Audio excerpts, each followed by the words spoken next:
ಓಂ ಶ್ರೀ ಸಾಯಿರಾಮ್. ಪ್ರೀತಿಯ ವಿದ್ಯಾರ್ಥಿಗಳೇ, NIOS secondary course ಮ್ಯಾಥಮೆಟಿಕ್ಸ್ನ ಲೀನಿಯರ್ ಈಕ್ವೇಷನ್ಸ್ ರೇಖಾತ್ಮಕ ಸಮೀಕರಣಗಳು ಅದರ ಎರಡನೇ ಭಾಗದ ಅಧ್ಯಯನಕ್ಕೆ ನಿಮ್ಮನ್ನು ಆತ್ಮೀಯವಾಗಿ ಸ್ವಾಗತಿಸ್ತೇನೆ. ಕಳೆದ ಭಾಗದಲ್ಲಿ the general form of the linear equations in one variable is AX + B = 0 ಅನ್ನೋದನ್ನು ತಿಳ್ಕೊಂಡಿದ್ವಿ. ಒಂದು ಚರಾಕ್ಷರ ಇರುವಂಥ ಸರಳ ರೇಖಾತ್ಮಕ ಸಮೀಕರಣದ ಆದರ್ಶ ರೂಪ AX + B = 0 ಆಗಿರುತ್ತೆ. ಇಲ್ಲಿ A 0 ಆಗಿರಬಾರ್ದು, ಯಾಕೆಂತ ಹೇಳಿದ್ರೆ A 0 ಆದ ತಕ್ಷಣ 0 × ಎನಿಥಿಂಗ್ 0 ಆಗೋದ್ರಿಂದ ಸ್ಥಿರ ಸಮೀಕರಣ ಮಾತ್ರ ಉಳ್ಕೊಳ್ಳುತ್ತಲ್ಲಿ, ಲೀನಿಯರ್ ಈಕ್ವೇಷನ್ಸ್ ಉಳ್ಕೊಳ್ಳಲ್ಲ, ಸರಳ ಸಮೀಕರಣ ಅಲ್ಲಿ ಉಳ್ಕೊಳ್ಳಲ್ಲ, ರೇಖಾತ್ಮಕ ಸಮೀಕರಣ ಉಳ್ಕೊಳ್ಳಲ್ಲ. ಅದರಿಂದ A ಅದರಲ್ಲಿ 0 ಆಗಬಾರ್ದು. ಅದೇ ಥರದಲ್ಲಿ A linear equation in one variable has only one solution ಅನ್ನೋದನ್ನು ನೀವು ಕಲ್ತಿದ್ದೀರಿ ನಿನ್ನೆ ಕಳೆದ ವಿಡಿಯೋದಲ್ಲಿ. ಒಂದು ಚರಾಕ್ಷರ ಇರುವಂಥ ಒಂದು ರೇಖಾತ್ಮಕ ಸಮೀಕರಣಕ್ಕೆ ಒಂದೇ ಸೊಲ್ಯೂಷನ್ ಉತ್ತರ ಇರುತ್ತೆ. AX + B = 0 ಅಂತ ಬರ್ಕೊಂಡಿದ್ರೆ ಆ ಸಮೀಕರಣದ ಉತ್ತರ X = -B/A ಆಗಿರುತ್ತೆ. ಹಾಗೆಯೇ ಕಳೆದ ಪಾರ್ಟ್ನ ಕೊನೆಯಲ್ಲಿ ಎರಡು ಚರಾಕ್ಷರ ಇರುವಂಥ ರೇಖಾತ್ಮಕ ಸಮೀಕರಣಗಳಿದ್ದರೆ ಅದಕ್ಕೆ ಅಸಂಖ್ಯಾತ ಪರಿಹಾರಗಳಿರುತ್ತೆ ಅನ್ನೋದನ್ನು ಹೇಳಿದ್ದೆ. ಅದನ್ನ ಇನ್ನೊಂದು ಸರ್ತಿ ಎಕ್ಸ್ಪ್ಲೇನ್ ಮಾಡಬೇಕು ಅಂದರೆ, ಉದಾಹರಣೆಗೆ X + Y = 10 ಅನ್ನೋವಂಥ ಒಂದು ಸಿಂಪಲ್ ಆಗಿರುವಂಥ ಎರಡು ಚರಾಕ್ಷರ ಇರುವಂಥ ರೇಖಾತ್ಮಕ ಸಮೀಕರಣವನ್ನು ತಗೊಳ್ತೇನೆ. ಇದರಲ್ಲಿ X ಮತ್ತು Yಗಳಿಗೆ ಯಾವ ಬೆಲೆಗಳಿರ್ಬೋದು ಅಂತ ಹೇಳಿದರೆ ಬೇಕಾದಷ್ಟು ಬೆಲೆಗಳಿರ್ಬೋದು. ಈ ಸಮೀಕರಣವನ್ನು ಸರಿದೂಗಿಸೋ ರೀತಿಯಲ್ಲಿ X ಮತ್ತು Yಗಳ ಬೆಲೆ ಅಸಂಖ್ಯಾತ ಬೆಲೆಗಳನ್ನು ಬರ್ಕೊಂಡು ಹೋಗ್ಬೋದು ನಾವು. ಉದಾಹರಣೆಗೆ X = 1 ಇದ್ದಾಗ Y = 9 ಹಾಕ್ಕೊಂಡ್ರೆ 9 + 1 10 ಆಗುತ್ತೆ. 2 ಇದ್ದಾಗ 8 ಹಾಕ್ಕೊಂಡ್ರೆ 8 × 2 10 ಆಗುತ್ತೆ. ಈ ಥರದಲ್ಲಿ ಬರ್ಕೊಂಡು ಹೋಗ್ತೀನಿ ನಾನು. X ಬೆಲೆ 9 ಇದ್ದಾಗ Y ಬೆಲೆ 1 ಹಾಕಿದರೆ 10 ಆಗುತ್ತೆ. ಇಲ್ಲಿ 9 ಬೆಲೆ ಆಯ್ತು ಈಗ. ಇಷ್ಟೇನಾ ಕೇಳಿದರೆ ಇನ್ನೂ ಬರ್ಕೊಂಡು ಹೋಗ್ಬೋದು ನಾನು.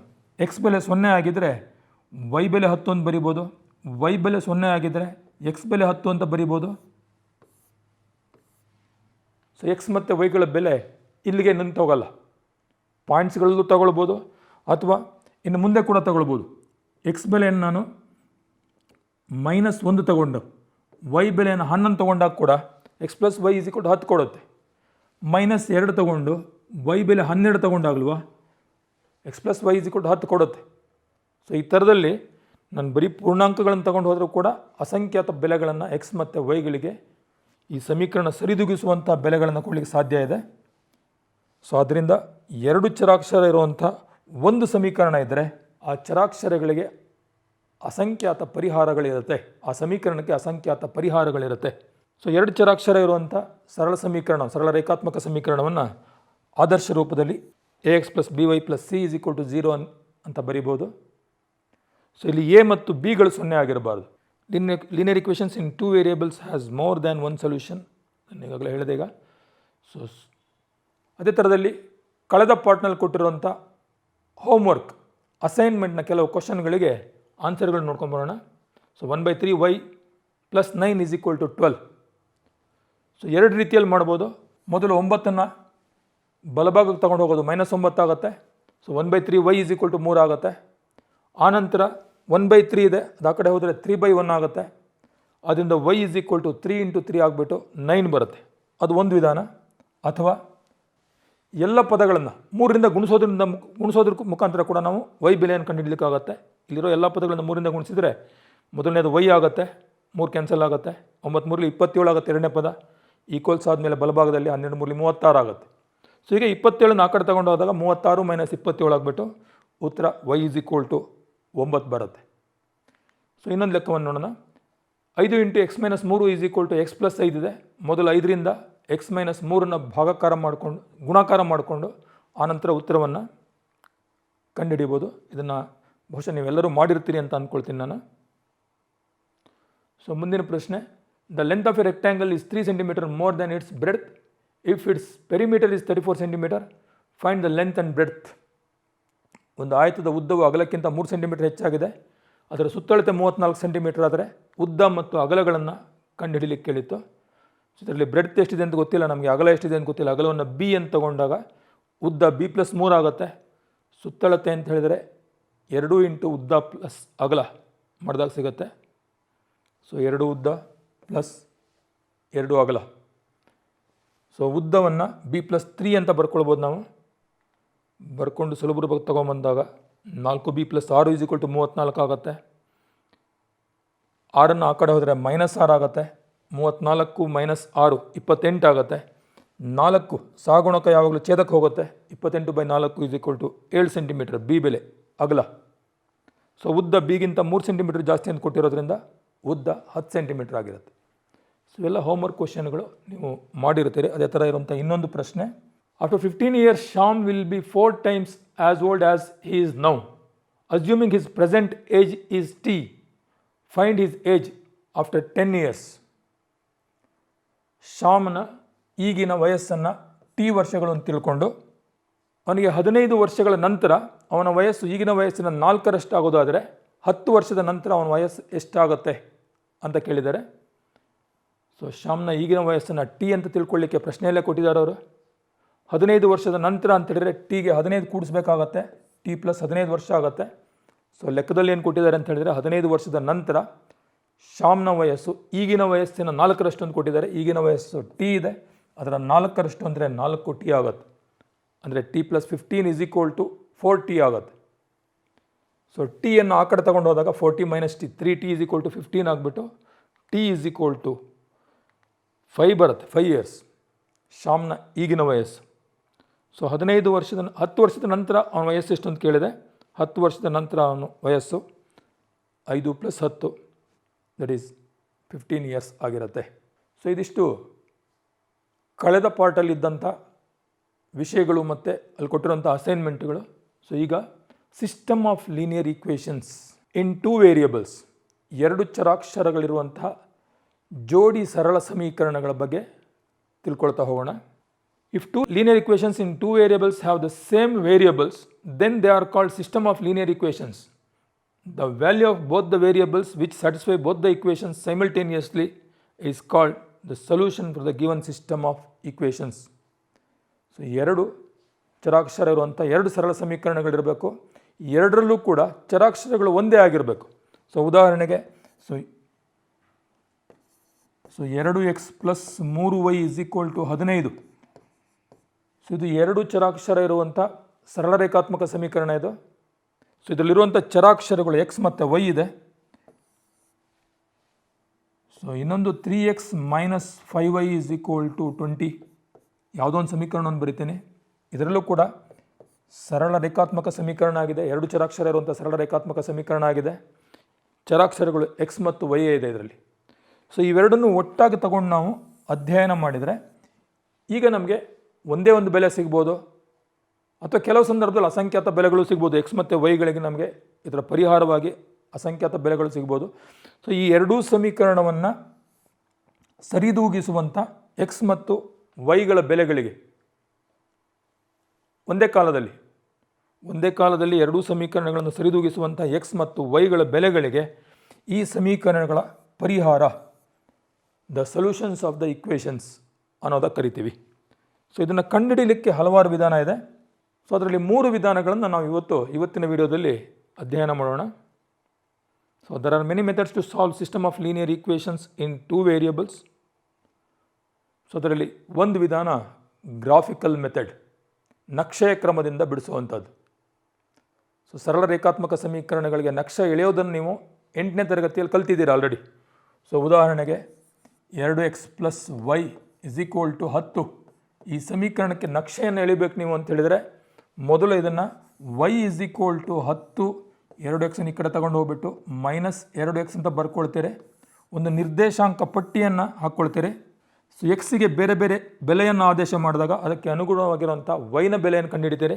ಉದಾಹರಣೆಗೆ ಇದರಲ್ಲಿ ನಾನು ಎಕ್ಸಿಗೆ 1 ಅಂತ ನಾನೇ ಒಂದು ಬೆಲೆಯನ್ನು ಆದೇಶ ಮಾಡಿದರೆ ಎಕ್ಸ್ ಇರೋ ಜಾಗದಲ್ಲಿ ನಾನು 1 ಬರ್ಕೊಂಡಾಗ ಇದು 2 × 2 ಆಗುತ್ತೆ. 10 - 2 ವೈ ಬೆಲೆ 8 ಆಗುತ್ತೆ. ಎಕ್ಸ್ ಜಾಗದಲ್ಲಿ 2 ಬರ್ಕೊಂಡ್ರೆ ಎಕ್ಸ್ ಇರೋ ಜಾಗದಲ್ಲಿ 2 ಬರ್ಕೊಂಡಾಗ 2 × 2 4 ಇದು 10 - 4 ಅಂದರೆ 6 ಆಗುತ್ತೆ. -2 ಬರೆದ್ರೆ -2 × 2 -2 ಇಲ್ಲೂ ಕೂಡ -2 ಇದೆ. -2 × -2 +4 ಆಗುತ್ತೆ. ಸೊ 10 + 4 = 14 ಆಗುತ್ತೆ. ಸೊ ಈ ಥರದಲ್ಲಿ ಎಕ್ಸ್ ಮತ್ತು ವೈಗಳ ನಿರ್ದೇಶಾಂಕಗಳನ್ನು ಕಂಡುಹಿಡಿದುಕೊಳ್ತೀವಿ ಮೊದಲು. ಸೊ ಆನಂತರ ನಕ್ಷೆಯಲ್ಲಿ ಸೊ ಎಕ್ಸ್ ಬೆಲೆ 1 ಇದ್ದಾಗ ವೈ ಬೆಲೆ 8 ಇರಬೇಕು. ಎಕ್ಸ್ ಬೆಲೆ 1 ಇದ್ದಾಗ ವೈ ಬೆಲೆ 8 ಇರುವಂತೆ ಗುರುತು ಮಾಡ್ತೀರಿ. ಎಕ್ಸ್ ಬೆಲೆ 2 ಇದ್ದಾಗ ವೈ ಬೆಲೆ 6, ಎಕ್ಸ್ ಬೆಲೆ 2 ಇದ್ದಾಗ ವೈ ಬೆಲೆ 6 ಗುರುತು ಮಾಡ್ತೀರಿ. ಎಕ್ಸ್ ಬೆಲೆ -2 ಇದ್ದಾಗ ವೈ ಬೆಲೆ 14 ಮೇಲೆ ಎಲ್ಲೋ ಬರುತ್ತೆ ಅಂತ ತಿಳ್ಕೊಳ್ಳಿ ಗುರುತು ಮಾಡ್ತೀರಿ. ಸೊ ಈ ಥರ ಗುರುತು ಮಾಡಿದಾಗ ನೀವು ಮಾಡಿರೋಂಥ ಲೆಕ್ಕ ನೀವು ಕರೆಕ್ಟಾಗಿ ಮಾಡಿದರೆ ಆ ಎಲ್ಲ ಬರುವಂಥ ಎಲ್ಲ ಬಿಂದುಗಳು, ನಕ್ಷೆಯ ಮೇಲೆ ಬರುವಂಥ ಎಲ್ಲ ಬಿಂದುಗಳು ಕೂಡ ಏಕರೇಖಾಗತವಾಗಿರ್ತವೆ, ಒಂದೇ ರೇಖೆ ಮೇಲೆ ಬರುತ್ತೆ. ಸೊ ಅದು ರೇಖೆಯನ್ನು ನಾವು ಎಳೆದಾಗ ಕೊಟ್ಟಿರುವಂಥ ಸಮೀಕರಣದ ನಕ್ಷೆ, ಕೊಟ್ಟಿರುವಂಥ ಸಮೀಕರಣದ ರೇಖೆ ಅನ್ನೋದಾಗ ಅದನ್ನು ನಾವು ಕರಿತೀವಿ. ಸೊ ಈಗ ನಮಗೆ ಎರಡೆರಡು ಸಮೀಕರಣಗಳಿದ್ದಾವೆ. ಸೊ ಎರಡು ಸಮೀಕರಣಗಳು, ಎರಡು ರೇಖೆಗಳು ನಮ್ಗೆ ಸಿಗುತ್ತೆ. ಸೊ ಆ ಸಮೀಕರಣದ ಉತ್ತರವನ್ನು ಕಂಡುಹಿಡಲಿಕ್ಕೆ ಗ್ರಾಫಿಕಲ್ ಮೆಥಡ್, ನಕ್ಷೆಯ ಕ್ರಮ ಹೇಗೆ ಉಪಯೋಗ ಆಗುತ್ತೆ ಅಂತ ಹೇಳಿದರೆ, ಎರಡು ಸಮೀಕರಣಗಳು ನಮಗೆ ಪರಸ್ಪರ ಒಂದು ಬಿಂದುವಿನಲ್ಲಿ ಛೇದಿಸುತ್ತವೆ, ಹೆಚ್ಚಿನ ಸಂದರ್ಭದಲ್ಲಿ ಛೇದಿಸ್ತವೆ. ಸೊ ಈ ಥರ ಛೇದಿಸಿದರೆ ಆ ಛೇದಿಸಿದ ಬಿಂದುವಿನ ಎಕ್ಸ್ನ ನಿರ್ದೇಶಾಂಕ ಮತ್ತು ಆ ಛೇದಿಸಿದ ಬಿಂದುವಿನ ವೈನ ನಿರ್ದೇಶಾಂಕಗಳನ್ನ ನಾವು ಗುರುತು ಮಾಡಿಕೊಂಡ್ರೆ ಎಕ್ಸ್ನ ನಿರ್ದೇಶಾಂಕ ಕೊಟ್ಟಿರೋ ಸಮೀಕರಣದಲ್ಲಿರುವಂಥ ಎಕ್ಸ್ನ ಬೆಲೆ ಆಗಿರುತ್ತೆ, ಇಲ್ಲಿ 5 ಇದೆ ಇದರಲ್ಲಿ. ಅದೇ ಥರದಲ್ಲಿ ವೈನ ನಿರ್ದೇಶಾಂಕ ಕೊಟ್ಟಿರುವ ಸಮೀಕರಣದಲ್ಲಿರುವಂಥ ವೈನ ಬೆಲೆ ಆಗಿರುತ್ತೆ. ಎರಡು ಸಮೀಕರಣಗಳ ನಕ್ಷೆಗಳು ಪರಸ್ಪರ ಛೇದಿಸಿದರೆ ಅವು ಅನನ್ಯ ಪರಿಹಾರವನ್ನು ಹೊಂದಿರುತ್ತೆ. ಇಲ್ಲಿ ಒಂದೇ ಉತ್ತರ, ಒಂದೇ ಪರಿಹಾರ ಇರುತ್ತೆ. ನಾವು ಒಂದೇ ಸಮೀಕರಣವನ್ನು ತಗೊಂಡಾಗ ಎಕ್ಸ್ ಮತ್ತು ವೈಗಳಿಗೆ ಅಸಂಖ್ಯಾತ ಪರಿಹಾರಗಳಿರುತ್ತೆ ಅನ್ನೋದನ್ನು ಸ್ವಲ್ಪ ಹಿಂದೆ ಹೇಳಿತ್ತು. ಆದರೆ ಎರಡು ಸಮೀಕರಣಗಳು ತಗೊಂಡಾಗ ಅದರ ನಕ್ಷೆಯನ್ನು ಎಳೆದು ಆ ನಕ್ಷೆ ಪರಸ್ಪರ ಛೇದಿಸಿದರೆ ಸೊ ಆ ಎರಡು ಸಮೀಕರಣಗಳಿಗೆ ಒಂದೇ ಒಂದು ಪರಿಹಾರ ಇರುತ್ತೆ. ಆ ಛೇದಿಸಿದ ಬಿಂದುವಿನ ನಿರ್ದೇಶಾಂಕಗಳು ಸಮೀಕರಣದ ಪರಿಹಾರ ಆಗಿರುತ್ತೆ. ಸೊ ಉದಾಹರಣೆಗೆ ಇಲ್ಲಿರುವಂಥ ನಕ್ಷೆ ಯಾವುದು ಅಂತ ಹೇಳಿದ್ರೆ 4x + 5y = 8 ಅನ್ನುವಂಥ ಸಮೀಕರಣದ ಒಂದು ರೇಖೆ ಇದೆ. ಹಾಗೆ x - y = 1 ಅನ್ನೋ ಸಮೀಕರಣದ ಇನ್ನೊಂದು ರೇಖೆ ಇದೆ. ಆ ಎರಡೂ ರೇಖೆಗಳು ಎಲ್ಲಿ ಛೇದಿಸಿದೆ ಅಂತ ಹೇಳಿದರೆ 5, 4 ಈ ಬಿಂದುವಿನಲ್ಲಿ ಛೇದಿಸಿದೆ. ಅಂದರೆ ಇದರಲ್ಲಿ ಎಕ್ಸ್ನ ನಿರ್ದೇಶಾಂಕ 5 ಆಗಿದೆ, ವೈನ ನಿರ್ದೇಶಾಂಕ 4 ಆಗಿದೆ. ಅದರ ಅರ್ಥ ಈ ಎರಡು ಸಮೀಕರಣಗಳಿಗೆ 4x + 5y = 8 ಮತ್ತು x - y = 1 ಅನ್ನುವಂಥ ಎರಡೂ ಸಮೀಕರಣಗಳಿಗೆ x = 5 ಹಾಗೂ y = 4 ಅಂತ ಹೇಳೋದು ಸಮೀಕರಣದ ಪರಿಹಾರ ಆಗಿರುತ್ತೆ. ಇದನ್ನು ಬಿಟ್ಟು ಬೇರೆ ಯಾವ ಬೆಲೆಗಳನ್ನು ಹಾಕ್ಕೊಂಡ್ರೂ ಕೂಡ ಈ ಎರಡೂ ಸಮೀಕರಣಗಳನ್ನು ಅಟ್ ಎ ಟೈಮ್ ಸರಿದೂಗಿಸೋದಿಲ್ಲ. ಆದರೆ ಎಲ್ಲ ಸಂದರ್ಭದಲ್ಲೂ ಕೂಡ ಎರಡು ಸಮೀಕರಣಗಳನ್ನು ಕೊಟ್ಟಾಗ, ಎರಡು ಸರಳ ರೇಖಾತ್ಮಕ ಸಮೀಕರಣಗಳನ್ನು ಕೊಟ್ಟಾಗ ಆ ಗೆರೆಗಳು, ರೇಖೆಗಳು ಛೇದಿಸ್ತವೆ ಅಂತ ಹೇಳಲಿಕ್ಕೆ ಬರೋದಿಲ್ಲ. ಕೆಲವು ಸಂದರ್ಭದಲ್ಲಿ ಏನಾಗ್ಬೋದು ಅಂತ ಹೇಳಿದ್ರೆ ರೇಖೆಗಳು ಸಮಾಂತರವಾಗಿ ಹಾದು ಹೋಗ್ಬೋದು. ಸೊ ಆ ಥರದಲ್ಲಿ ಒಂದು ವೇಳೆ ಸಮಾಂತರವಾಗಿ ಹಾದು ಹೋಗಿದೆ ಅಂತ ಹೇಳಿದರೆ ಸೊ ನಾವೇನು ತಿಳ್ಕೊಳ್ಬೇಕು ಅಂದರೆ ಸಮೀಕರಣಗಳಿಗೆ ಪರಿಹಾರ ಇಲ್ಲ ಅನ್ನೋದಾಗಿ ತಿಳ್ಕೊಳ್ಬೇಕು. ಸೊ ಪರಿಹಾರ ಇಲ್ಲದೇ ಇರುವಂಥ ಕೆಲವು ಸಮೀಕರಣಗಳಿರ್ತವೆ. ಸೊ ಅವುಗಳನ್ನು ನಾವು ನಕ್ಷೆಯಲ್ಲಿ ಗುರುತಿಸ್ಲಿಕ್ಕೆ ಹೋದರೆ ಎರಡು ಸಮಾಂತರ ರೇಖೆಗಳು ನಮ್ಗೆ ಸಿಗುತ್ತೆ. ಸೊ ರೇಖೆಗಳು ಸಮಾಂತರವಾಗಿದ್ದರೆ ಅವುಗಳು ಪರಿಹಾರವಿಲ್ಲದ ಸಮೀಕರಣಗಳ ನಕ್ಷೆಗಳಾಗಿರುತ್ತೆ. ಸೊ ಚಿತ್ರದಲ್ಲಿ 4x + 5y = 8 ಮತ್ತು 4x + 5y = 4 ಅನ್ನೋಂಥ ಎರಡು ಸಮೀಕರಣದ ನಕ್ಷೆಯನ್ನು ಹಿಡಿದಿದೆ. ಆ ಎರಡು ಸಮೀಕರಣದ ನಕ್ಷೆಗಳು ಪರಸ್ಪರ ಸಮಾಂತರ ಆಗಿದೆ. ಸೊ ಅದು ಆ ಸಮೀಕರಣಗಳಿಗೆ ಯಾವುದೇ ರೀತಿಯ ಪರಿಹಾರ ಇರೋದಿಲ್ಲ, ಪರಿಹಾರ ಇಲ್ಲದೇ ಇರುವಂಥ ಸಮೀಕರಣಗಳು. ಸೊ ಕೆಲವು ಸಂದರ್ಭದಲ್ಲಿ ಏನಾಗ್ಬೋದು ಅಂತ ಹೇಳಿದ್ರೆ ಎರಡೂ ರೇಖೆಗಳು ಒಂದರ ಮೇಲೆ ಒಂದು ಹಾದು ಹೋಗ್ಬೋದು.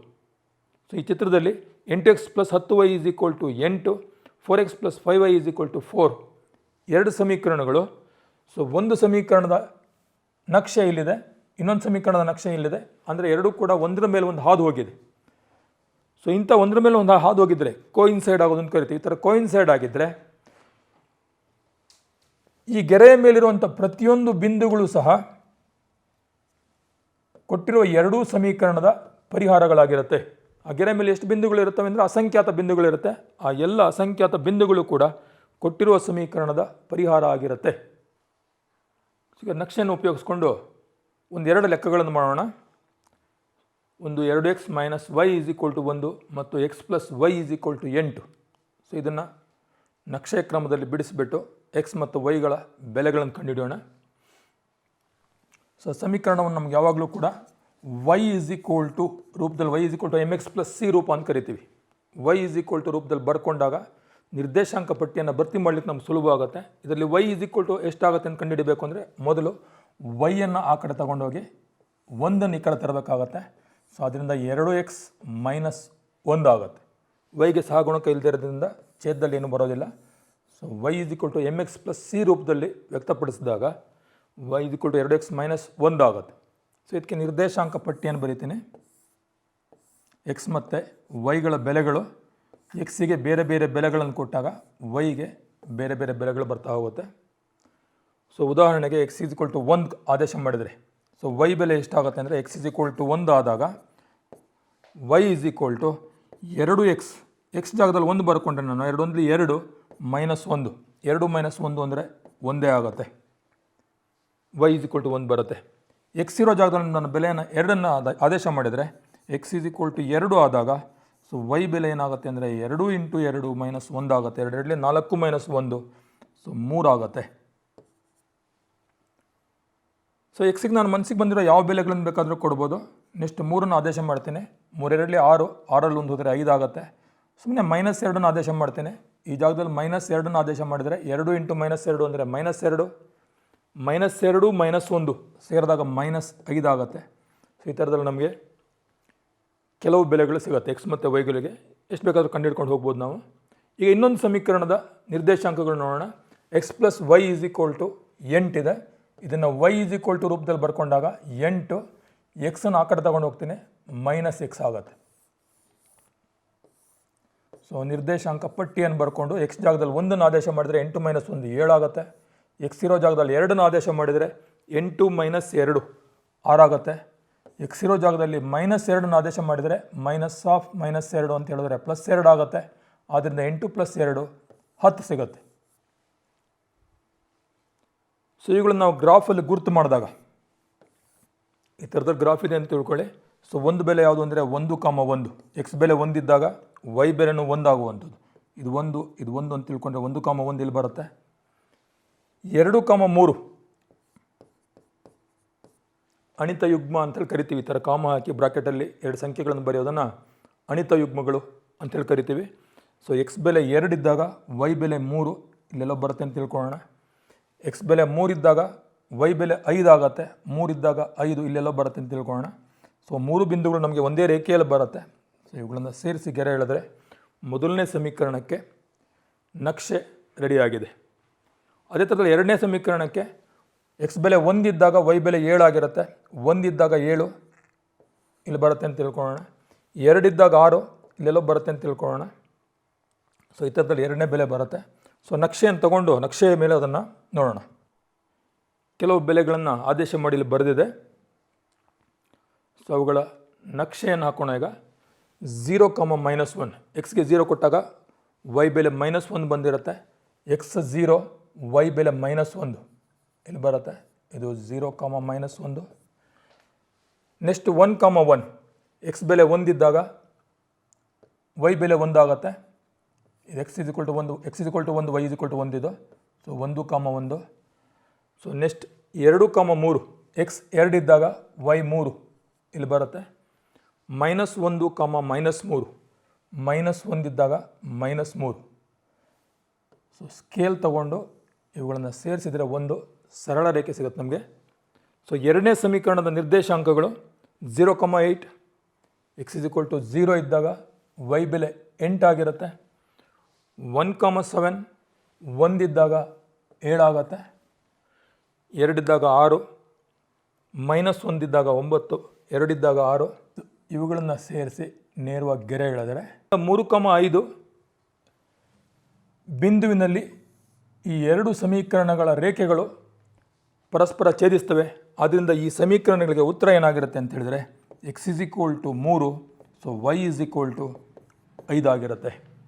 ಸೊ ಮುಂದೆ ಇನ್ನೊಂದು ಲೆಕ್ಕವನ್ನು ನೋಡೋಣ. X plus 2y is equal to 6 ಈ ಸಮೀಕರಣವನ್ನು ತಗೊಂಡು ಅದರಲ್ಲಿ ವೈ ಬೆಲೆ ಕಂಡುಹಿಡ್ಕೊಳ್ಬೇಕು ಅಂದರೆ ಮೊದಲು ಎಕ್ಸನ್ನು ಆ ಕಡೆ ತಗೊಂಡು ಹೋದರೆ 6 ಮೈನಸ್ ಎಕ್ಸ್ ಆಗುತ್ತೆ.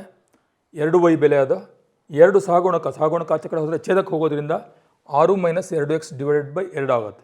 ಸೊ ಈಗ ನಿರ್ದೇಶಾಂಕ ಪಟ್ಟಿಯನ್ನು ಬರ್ಕೊಂಡು ನಾವು ಬೆಲೆಗಳನ್ನು ಹಾಕೊಂಡ್ಬರ್ಬೋದು. ಸುಮ್ಮನೆ 1, 2, 3 ಬೆಲೆಗಳನ್ನು ತೊಗೊಳ್ತೇನೆ. ಎಕ್ಸ್ ಇಸ್ ಈಕ್ವಲ್ ಟು 0 ತೊಗೊಂಡ್ರೆ 6 ಮೈನಸ್ 0 6 6 ಬೈ 2 ಆಗುತ್ತೆ. So x is equal to 0 ಇದ್ದಾಗ ಸೊ ವೈ ಬೆಲೆ ಎಷ್ಟಾಗುತ್ತೆ ಅಂದರೆ 6/2 3 ಆಗುತ್ತೆ.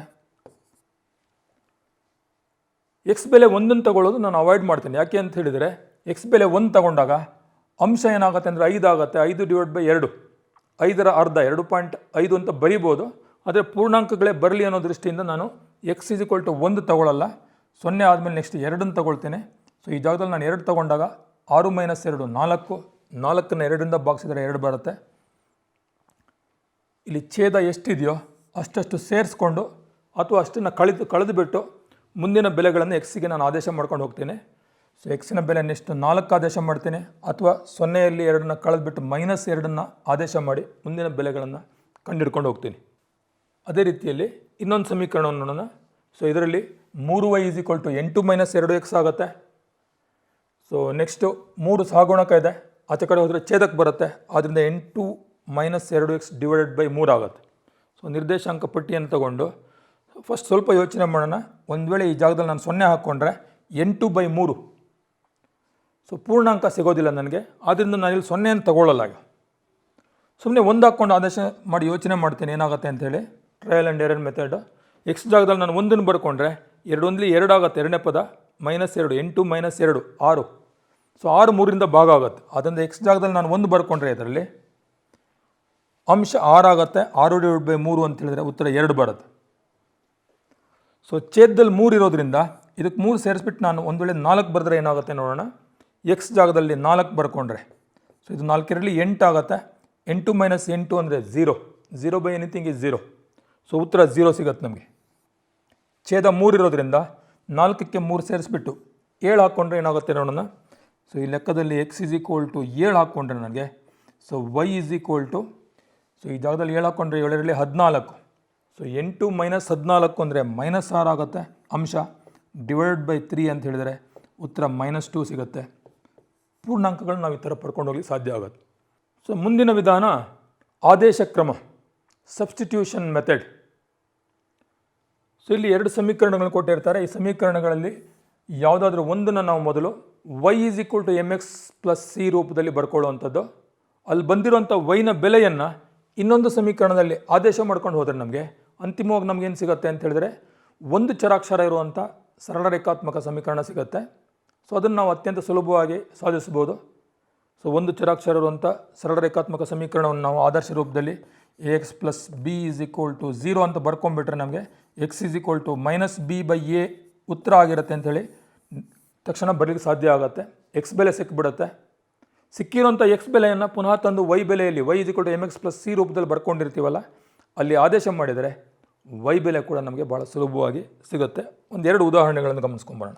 ಸೊ 2x + 3y = 11 ಒಂದು ಸಮೀಕರಣ ಇದೆ.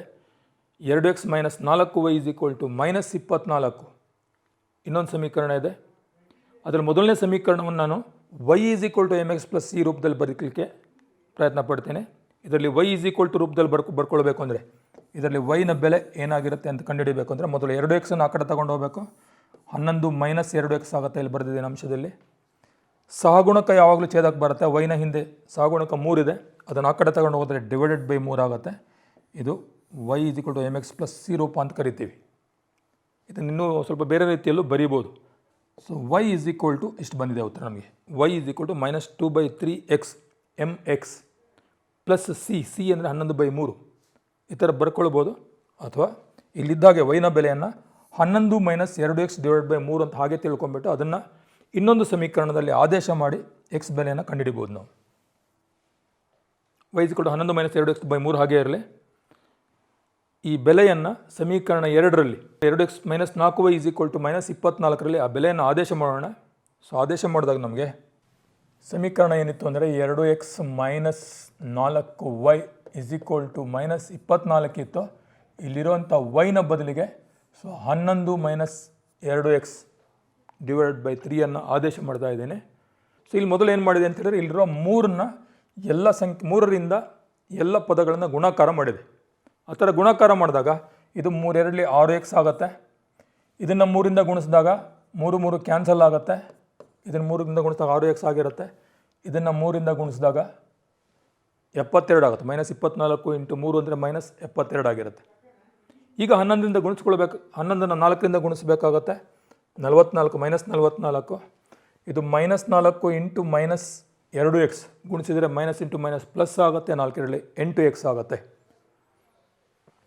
ಇದು 6x ಮೈನಸ್ 11 44, ಇದು ಮೈನಸ್ ಇಂಟು ಮೈನಸ್ ಪ್ಲಸ್ ಆಗಿಬಿಟ್ಟು 4 8x is equal to -72. So ಮುಂದಿನ ಹಂತದಲ್ಲಿ ಇಲ್ಲಿರೋ 6x ಪ್ಲಸ್ 8x ಅಂದರೆ 14x ಆಗುತ್ತೆ. -44 ಇದೆ, ಆ ಕಡೆ ತಗೊಂಡು ಹೋದಾಗ +44 ಆಗುತ್ತೆ. -72 ಅಲ್ಲಿರುವಂಥದ್ದು ಹಾಗೇ ಇದೆ. -72 + 44 ಅವೆರಡನ್ನ ಕೂಡಿಸಿದಾಗ ನಮಗೆ ಒಂದು ಪ್ಲಸ್ ಒಂದು ಮೈನಸ್ ಇದೆ, ಕಳಿತೀವಿ, ದೊಡ್ಡ ಸಂಖ್ಯೆ ಚಿಹ್ನೆಯನ್ನು ಇಡ್ತೀವಿ.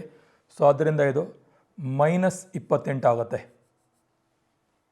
14x ಬೆಲೆ -28 ಆಗಿರುತ್ತೆ. ಸೊ ಎಕ್ಸ್ ಬೆಲೆ 14ನ ಸಹಗುಣಕ ಇರೋದ್ರಿಂದ -28 ಡಿವೈಡ್ ಬೈ 14 ಆಗುತ್ತೆ. ಅದರಿಂದ x ಇಸ್ ಈಕ್ವಲ್ ಟು ಉತ್ತರ ನಮಗೆ -2 ಸಿಗುತ್ತೆ. -2. ಸೊ ಇನ್ನು y ಬೆಲೆಯನ್ನು ಕಂಡುಹಿಡಬೇಕು. ಸಿಕ್ಕಿರೋಂಥ ಎಕ್ಸ್ ಬೆಲೆಯನ್ನು ಆವಾಗಲೇ ನಮ್ಗೆ ಸಿಕ್ಕಿತ್ತಿಲ್ಲ. y ಬೆಲೆ ಎಷ್ಟಿತ್ತು ಅಂತ ಹೇಳಿದರೆ y is equal to 11 - 2x divided by 3 ಇತ್ತಲ್ಲ. ಇದರಲ್ಲಿ ಎಕ್ಸ್ ಬೆಲೆಯನ್ನು ಆದೇಶ ಮಾಡಿದಾಗ ನಮಗೆ x ಇಸ್ ಈಕ್ವಲ್ ಟು -2 ಬೆಲೆಯನ್ನು ಆದೇಶ ಮಾಡಿದಾಗ ನಮಗೆ ಸೊ y ಬೆಲೆ ಸಿಗುತ್ತೆ. y is equal to 11 - 2 into x ಬೆಲೆ -2. ಸೊ ಅದರಿಂದ y is equal to 11 minus of minus plus ಆಗುತ್ತೆ, +4. So divided by 3. So 11 4 15 divided by 3. So 3 5 cancel ಆಗುತ್ತೆ. So y is equal to 5 ಅಂತ ಹೇಳೋದು ಈ ಸಮೀಕರಣಕ್ಕೆ ಒಂದು ಉತ್ತರ ಆಗಿರುತ್ತೆ. ಸೊ ಈ ಸಮೀಕರಣದ ಅಂತಿಮ ಫಲಿತಾಂಶಗಳು ನಮಗೇನು ಅಂತ ಹೇಳಿದರೆ x ಇಸ್ ಈಕ್ವಲ್ ಟು -2 ಹಾಗೂ y ಇಸ್ ಈಕ್ವಲ್ ಟು 5 ಆಗಿರುತ್ತೆ. ಅದೇ ಕ್ರಮದಲ್ಲಿ ಇನ್ನೊಂದು ವರ್ಡ್ ಪ್ರಾಬ್ಲಮ್ ಹೇಳಿಕೆ ಇರುವಂಥ ಲೆಕ್ಕವನ್ನು ಬಿಡಿಸೋಣ. ರಮೇಶನ ತಂದೆಯ ವಯಸ್ಸು ರಮೇಶನ ವಯಸ್ಸಿನ 3ರಷ್ಟಿದೆ. ಅವರ ವಯಸ್ಸುಗಳ ಮೊತ್ತ 56 ವರ್ಷಗಳು. ಅವರ ವಯಸ್ಸುಗಳನ್ನು ಕಂಡುಹಿಡಿಯಿರಿ. ಸೊ ತಂದೆಯ ವಯಸ್ಸು ರಮೇಶನ ವಯಸ್ಸಿನ 3ರಷ್ಟಿದೆ. Ramesh father is 3 times as old as Ramesh. If sum of their ages is 56 years, find their ages. So ರಮೇಶನ ವಯಸ್ಸನ್ನು x ವರ್ಷಗಳು ಅಂತ ತಿಳ್ಕೊಂಡಾಗ ಅವ್ರ ತಂದೆಯ ವಯಸ್ಸನ್ನು y ವರ್ಷಗಳನ್ನು ತಿಳ್ಕೊಳ್ಳೋಣ.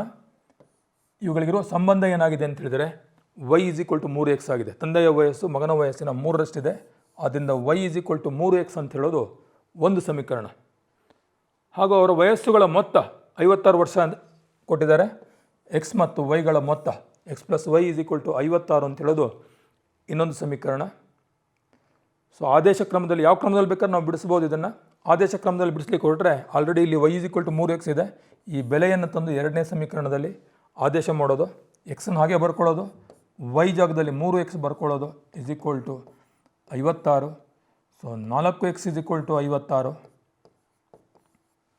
ಸೊ ಆದ್ದರಿಂದ x is equal to 56 divided by 4 ಆಗುತ್ತೆ. ಸೊ 4 14 56 ಆಗುತ್ತೆ. So x is equal to 14. ಮಗನ ವಯಸ್ಸು ರಮೇಶನ ವಯಸ್ಸು. ತಂದೆಯ ವಯಸ್ಸು ಅದರ 3ರಷ್ಟು, 14 ಮಕ್ಕಳು 42. ಸೊ 42 ವರ್ಷ ಅಂತ ಹೇಳೋದು ತಂದೆಯ ವಯಸ್ಸು ಆಗಿರುತ್ತೆ. So y is equal to 3x ಅನ್ನು x plus y is equal to 56 ಇದರಲ್ಲಿ ಆದೇಶ ಮಾಡಿದಾಗ y ಜಾಗದಲ್ಲಿ 3x ಬರ್ಕೊಂಡ್ರೆ 3x plus x 4x ಆಗುತ್ತೆ is equal to 56. So 4x is equal to 56 ಆಗೋದಾದರೆ x is equal to 56 divided by 4 ಆಗುತ್ತೆ, 14 ಸಿಗುತ್ತೆ. ಇದು ಮಗನ ವಯಸ್ಸು. ಸೊ ತಂದೆಯ ವಯಸ್ಸು ಅದರ 3ರಷ್ಟು ಅಂತ ಕೊಟ್ಟಿರೋದ್ರಿಂದ 42 ವರ್ಷ ಆಗುತ್ತೆ. ಸೊ ಬೇರೆ ವಿಧಾನಕ್ಕೆ ಹೋಗೋಣ. ವರ್ಜಿಸುವ ವಿಧಾನ, ಎಲಿಮಿನೇಷನ್ ಮೆಥಡ್. ಸೊ 2 ಉದಾಹರಣೆಗಳು ತೊಗೋಣ. ಇಲ್ಲಿ 2 ಚರಾಕ್ಷರ ಇರುವಂಥ ರೇಖಾತ್ಮಕ ಸಮೀಕರಣಗಳಿದ್ದು ಅದರಲ್ಲಿ ಒಂದು ಚರಾಕ್ಷರ ಇಲ್ಲದೇ ಇರೋ ಹಾಗೆ ಮಾಡೋದು. ಇಲ್ಲದೇ ಇರೋ ಹಾಗೆ ಮಾಡೋದು ಅಂತ ಹೇಳಿದರೆ ಅದನ್ನು ಪರಸ್ಪರ ಕೂಡಿದಾಗ ಅಥವಾ ಕಳೆದಾಗ ಯಾವುದಾದ್ರೂ ಒಂದು ಚರಾಕ್ಷರ ಕ್ಯಾನ್ಸಲ್ ಆಗಬೇಕು ನಮಗೆ. ಆ ಥರದಲ್ಲಿ ಸಮೀಕರಣಗಳನ್ನು ನಾವು ಸ್ವಲ್ಪ ಬದಲಾವಣೆ ಮಾಡ್ಕೊಂಡು ಬರ್ಕೊಳ್ಳುವಂಥದ್ದು. ಸೊ ನಿಮಗಾಗಲೇ ಗೊತ್ತಿದೆ, ಒಂದು ಸಮೀಕರಣದಲ್ಲಿ ಎರಡೂ ಭಾಗಕ್ಕೆ ಯಾವುದಾದ್ರೂ ಒಂದು ಸಂಖ್ಯೆಯನ್ನು ಕೂಡೋದ್ರಿಂದ ಅಥವಾ ಕಳೆಯೋದ್ರಿಂದ ಅಥವಾ ಎರಡೂ ಭಾಗವನ್ನು ಒಂದೇ ಸಂಖ್ಯೆಯಿಂದ ಗುಣಿಸೋದ್ರಿಂದ ಸಮತ್ವ ಚಿಹ್ನೆಯಲ್ಲಿ ವ್ಯತ್ಯಾಸ ಆಗಲ್ಲ ಅನ್ನೋದು ಗೊತ್ತಿದೆ. ಸೊ ಆ ತತ್ವವನ್ನು ಉಪಯೋಗಿಸ್ಕೊಂಡು ಸೊ ಯಾವುದಾದ್ರೂ ಒಂದು ಚರಾಕ್ಷರ ಕ್ಯಾನ್ಸಲ್ ಆಗೋ ಥರ ಮಾಡಿಕೊಂಡು ಸೊ ಪುನಃ ನಮಗೇನು ಸಿಗುತ್ತೆ ಅಂತ ಹೇಳಿದ್ರೆ ಒಂದು ಚರಾಕ್ಷರ ಇರುವಂಥ ಸರಳ ಸಮೀಕರಣ ಸಿಗುತ್ತೆ. ಭಾಳ ಸುಲಭವಾಗಿ ಬೆಲೆ ಕಂಡುಹಿಡ್ಕೊಳ್ಬೋದು. ಆ ಬೆಲೆ ಸಿಕ್ಕಿದ ಮೇಲೆ ನಮಗೆ ಆ ಬೆಲೆಯನ್ನು ಇಲ್ಲಿರುವಂಥ ಯಾವುದಾದ್ರೂ ಒಂದು ಸಮೀಕರಣದಲ್ಲಿ ಆದೇಶ ಮಾಡಿ ವೈ ಬೆಲೆ ಇನ್ನೊಂದು ಚರಾಕ್ಷರದ ಬೆಲೆಯನ್ನು ಕಂಡುಹಿಡಿಯುವಂಥ ವಿಧಾನಕ್ಕೆ ನಾವು ಎಲಿಮಿನೇಷನ್ ಮೆಥಡ್ ಅಥವಾ ವರ್ಜಿಸುವ ವಿಧಾನ ಅಂತ ಕರಿತೀವಿ. ಸೊ ಇಲ್ಲಿ ಕೊಟ್ಟಿರುವಂಥ ಸಮೀಕರಣಗಳು 3x + 4y = 15 ಒಂದನೇ ಸಮೀಕರಣ ಅಂತ ತಿಳ್ಕೊಳ್ಳೋಣ. 7x - 2y = 1 ಎರಡನೇ ಸಮೀಕರಣ ಅಂತ ತಿಳ್ಕೊಳ್ಳೋಣ. ಸೊ ಇದರಲ್ಲಿ ಸಹಗುಣಕಗಳು ಚರಾಕ್ಷರಗಳ ಸಹಗುಣಕಗಳನ್ನು ನೋಡಿ, ಇಲ್ಲಿ 4 ಇದೆ, ಇಲ್ಲಿ 2 ಇದೆ. ಇದನ್ನು ಕೂಡಿಸೋದ್ರಿಂದ ಅಥವಾ ಕಳೆಯೋದ್ರಿಂದ ಕ್ಯಾನ್ಸಲ್ ಆಗಲ್ಲ.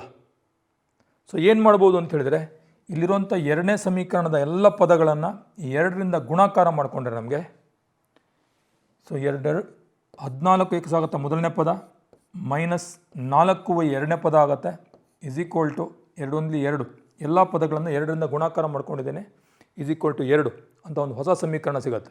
ಎರಡನೇ ಸಮೀಕರಣಕ್ಕೆ ಸಮನಾಗಿರುವಂಥ ಇನ್ನೊಂದು ಸಮೀಕರಣ ಸಿಗುತ್ತೆ. ಇದ್ರ ಕೆಳಗಡೆ ಮೊದಲನೇ ಸಮೀಕರಣವನ್ನು ಬರ್ಕೊಳ್ಳೋಣ.